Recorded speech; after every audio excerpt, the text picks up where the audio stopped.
이런 사람도 있어. 여기를 스티즈로 바꾸고 맞아. 여기 스티즈로 바꾸고. 그 짓을 왜 하나 모르겠는데. 베스 낚시를 하면서 가장 가깝게 지내는 친구. 우리의 손과 가장 오랫동안 맞닿아 있는 친구의 이름은 릴이죠. 우리가 사용하는 릴, 그 친구들은 참 다양합니다. 예쁜데 참 쓸데없는 친구와 결정적인 순간에 누구보다도 멋지게 활약하는 친구. 가장 큰 베스를 낚을 수 있게 도와준 녀석도 있고요. 그리고 자꾸 잃어버리는 녀석도 있습니다. 생김새와 쓰임새가 각기 다른 이 릴들. 제가 원했던 건 일반적인 웜리그를 똘똘하게 다룰 수 있는 녀석이었는데요. 그래서 만나게 된 다이와의 SSSV105XHL. 과연 어떤 녀석이었을까요?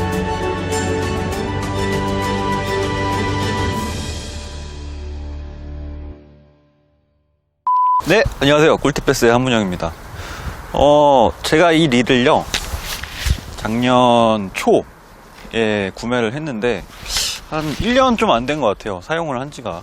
근데, 구매를 한 이후부터 말씀을 드리자면, 제가 원래 그, 메타늄 MGL 7점대 모델을, 낚시 전용 릴로 사용을 하다가, 이게 다 좋아요. 캐스팅도 잘 되고, 부드럽고, 그리고 뭐, 기타 성능도 흠잡을 데가 없는데 이 기어 내구성이 너무 좀 하자가 많아서, 그래서 비슷한 무게의 퍼포먼스가 좋은, 그리고 내구성도 있는 그런 웜낚시 전용 릴을 찾다가 이 녀석을 구매를 하게 되었습니다.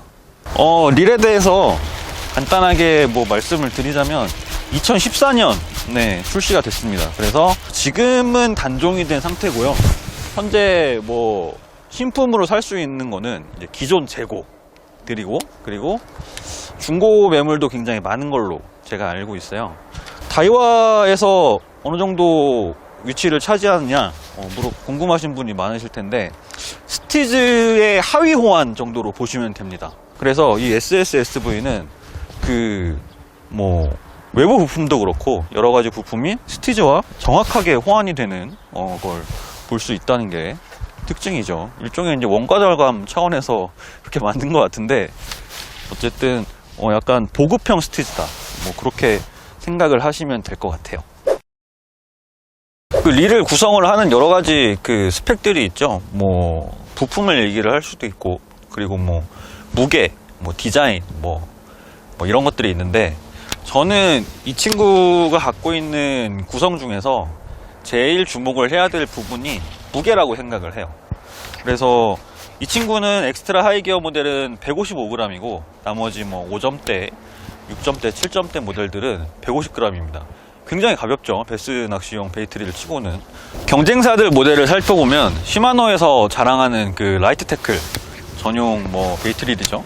알데바란 MGL 같은 경우에는 135g, 그리고 메타늄 MGL, 제가 예전에 썼던 그 릴 같은 경우에는 175g으로 이 릴보다는 조금 무겁습니다, 메타늄이. 그리고 대한민국이 자랑하는 퓨신 브랜드 도요 제품들을 보면은 라이거가 140g이에요. 그래서 이 친구보다 10g이 가볍고, 그리고 기계적인 완성도가 제일 뛰어나다고 소비자들이 평가하는 제품이죠. 슈퍼듀티 같은 경우는 180g으로 이 친구보다는 조금 무겁습니다. 전체적으로 살펴보면은 베이트릴이 좀 경량화가 대세인데, 그런 대세들 중에서도 굉장히 유리한 위치를 갖고 있는 제품이다 라는 평가가 좀 내려지고요. 그 다음으로 봐야 될 게 스풀인 것 같아요. 스풀, 뭐 SV 스풀, 여러분들 다이와 릴 쓰시는 분들은 어떤 구조로 이 스풀이 낚시에 유리한지는 거의 다 아실 거라고 생각을 해요. 그런데 제가 사용하고 있는 엑스트라 하이기어 모델의 그 스풀 권사량과 5점대, 6점대, 7점대 모델의 권사량이 좀 다릅니다. 그래서 그 이 모델 같은 경우에는 12파운드가 꽉 차게 감으면 80m 정도 감기고요. 다른 모델은 14파운드 기준 80m, 22파운드는 90m 정도 감기죠. 그런 게 특징이고, 그리고 핸들을 보면은 핸들 요 길이가 80mm예요. 그래서 굉장히 짧은 핸들을 사용했고, 어떤 낚시를 해야 되고 또 뭘 추구하는지도 핸들에서도 알 수 있는 것 같아요. 그래서 이 릴링을 할 때 굉장히 릴링 폭이 컴팩트하고, 그리고 짧은 핸들을 썼기 때문에 경량화에도 굉장히 신경을 썼다라는 걸 알 수 있습니다. 그 제품의 또 다른 특징이 있다면 그 컬러 코드로 뭔가 기어비를 구분을 한 건데, 이건 보라색이잖아요. 그래서 이 보라색 제품은 8점대 8점대 엑스트라 하이기어 모델이고, 회색인 게 있어요. 요런 이제 컬러 코드가 어디 들어가냐면, 여기 그 브레이크, 메카니컬 브레이크 캡이랑 여기 스풀에 있는 요 고정 장치랑, 그 다음에 스풀, 그리고 여기에도 이제 컬러가 들어가고 썬바에도 컬러가 들어가거든요. 회색인 경우에는 5점대, 노란색인 경우에는 6점대, 그리고 빨간색인 경우에는 7점대 모델입니다. 이 친구는 다이와가 자랑하는 3대 기술이 있어요. 하나가 이제 맥실드고, 또 하나가 이제 TWS, 그리고 또 하나가 SV 스풀인데, 맥실드나 TWS는 빼고 SV 스풀만 적용을 했습니다. 그래서 다이와 얘기를 하면 또 시마노 빼놓을 수가 없잖아요. 그래서 시마노 릴을 보면은 약간 추구하는 방향이 화려함, 혹은 이제 뭐 좀 그 부드러움, 이런 걸 추구를 한다면, 소비자 입장에서 봤을 때 다이와는 약간 좀 가벼움, 그리고 간결함, 이런 거를 추구를 하는 것 같아요. 그래서 이 친구를 써보니까 느낀 게, 참 좀 다이와스러운 릴이다. 좋은 의미로나 나쁜 의미로나 그런 느낌이 들고, 그 이유에 대해서는 광고 후에 말씀드리도록 하겠습니다. 베스를 닦는 가장 쉬운 방법 꿀팁 베스는 완성형 스트레이트 웜 ATG 매치, 테이크 어 워크 온 더 와일드 사이드 레지트 디자인, 10 이어즈 스탠다드 루어를 만듭니다. OSP, 대한민국 프리미엄 피싱 태클 몬스터 프로젝트, 최상의 평광 능력을 자랑하는 사이트 마스터, 물 위에서도 안방 같은 편안함 랩터 밸리와 함께합니다. 얘를 이렇게 잡았을 때 이 스티즈 계열의 이런 파지감이 참 일이 작아서 그런 거죠. 제가 이 친구를 사용을 하면서 느꼈던 가장 큰 장점은 작다예요. 릴이 작으면은 어떤 이점이 있냐면 파지감이 좋아집니다. 왜냐하면은 릴이 크면은 그러니까 사람의 손 크기는 정해져 있는데 릴 크기는 각자 다 다르잖아요. 그래서 릴이 크면, 큰 릴 같은 경우에는 움켜쥐지 못하고 이렇게 손을 약간, 뭐 파지법에 따라 좀 다르겠지만 걸쳐 놓는 그런 느낌이 있어요. 대표적으로는 뭐 같은 다이와에서 나오는 료가라든지 뭐 질리언도 그렇게 불편하다는 말씀을 하시는 분들이 있고요. 그리고 뭐 시마노의 이제 뭐 캘거타 콘퀘스트, 대체로 이제 그 로우 프로파일형보다 장구통형 릴에서 발생하는 문제점이죠. 근데 그런 문제를 아예 뭐 이제 구조적인 부분이니까 원천적으로 차단을 했다, 작다, 이런 게 장점이고, 이게 웜낚시할 때 굉장히 그 큰 장점으로 다가오거든요. 파지감이라는 게. 그리고 두 번째는 아까도 말씀드렸지만 가벼운 무게. 어떤 낚시를 하든지 릴의 무게가 무거워서 이득을 보는 경우는 별로 없는 것 같아요. 같은 성능을 뿜어낸다고 했을 때. 그래서 가볍다는 게, 그러니까 작고 가볍다는 게 굉장히 큰 장점입니다. 이거는 파지, 그리고 뭐 우리가 낚시를 할 때 느끼는 피로감 면에서 오는 어드밴티지라면, 성능적인 면에서는 캐스팅 감인데, 이 릴을 보시면은 여러분, 우리 그 캐스팅 할 때 착수 직전에 서밍 해주잖아요. 근데 브레이크를 적절히 세팅을 해서 날리고, 서밍하지 않겠습니다. 백래시가 거의 일어나지 않아요. 예. 마지막에 그 공회전을 몇 번을 해서 약간 약한 그 백래시가 났는데, 조금만 신경 써서 하면은 백래시가 거의 일어나지 않습니다. 캐스팅 감이 굉장히 쾌적하고 잘 나가고, 그리고 근거리를 노릴 때나, 그리고 이렇게 장타를 때릴 때나 좀 약간 일정한 캐스팅 감을 뽐낸다는 게 이 친구의 장점이죠. 물론 뭐 거의 모든 다이와 릴의 특징이기도 해요. 제가 올해 아마 이 릴로 제일 오랫동안 낚시를 하고, 그리고 이 릴로 낚시를 해서, 잠깐만. 2019년에. 아, 2019년에, 그렇죠. 예. 미안해. 시간이 가는 게 무섭다. 제가 작년에 2019년에 이 릴로 제일 오랫동안 낚시를 하고, 아마 뭐 세보지는 않았는데 베스도 이 릴을 사용을 해서 제일 많이 낚았고, 2kg 오버 한 5자급 베스도 이 릴로 제일 많이 낚았던 것 같아요. 웜낚시 비중이, 저도 뭐 하드베이트 좋아하고 감는 거 좋아하고 뭐 타버토 좋아하고 이렇게 생각을 했는데, 막상 사용을 해보고 신경을 써서 사용을 해보니까 저도 웜낚시 비중이 높더라고요. 저도 어쩔 수 없는 한국 사람인가 봐요. 어쨌든 그렇게 1년 동안 빡세게 사용을 해서 느낀 점이 있다면, 좀 아까까지 장점을 얘기했으니까 단점에 대해서 좀 얘기를 해볼까요? 이게 다이와 릴이 갖고 있는 고질병이 있어요. 하나가 소음이고 또 하나가 반클러치 잡히는 건데, 제가 보기에는 그 클러치를 구성하는 부품의 내구성이라든지 이제 설계면에서, 저는 뭐 전문가는 아니지만 약간 다른 회사 제품들에 비해 약간의 좀 기계적인 하자가 있다라는 느낌도 들지만, 이게 사용자의 사용 습관도 되게 좌우를 많이 하거든요.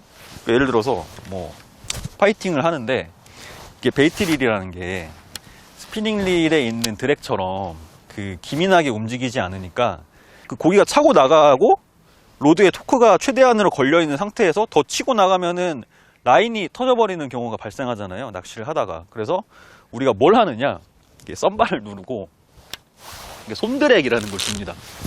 근데 이 과정에서 다시 그 핸들을 감아가지고 썬바를, 클러치를 올릴 때 반클러치가 잡힐 때가 있어요. 너무 급하게 하다 보니까. 그러니까 그런 동작들을 반복하다 보면은 낚시를 하다가도 자동적으로 반클러치가 잡히는 경우가 있는데, 그런 점을 방지를 하기 위해서 어지간하면은, 큰 고기다 싶으면은 그냥 드랙을 좀 풀어주시는 것도 방법인 것 같고, 또 하나는 소음이죠. 다이와 릴 특유의 이제 덜그럭덜그럭 거리는 그런 소음이 분명히 존재를 합니다.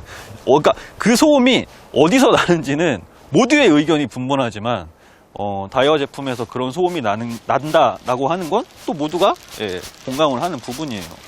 그래서 그런 다이와 특유의 고질적인 문제가 있고, 가장 치명적인 단점을 꼽으라고 하면은 뭐 이 모델뿐만이 아니라 다른 모델들도 갖고 있는 단점일 것 같은데, 우리가 베스를 걸고 파이팅을 할 때 옆에 보시면 요 브레이크 다이얼이 요 제품이 이렇게 돌출돼 있어요.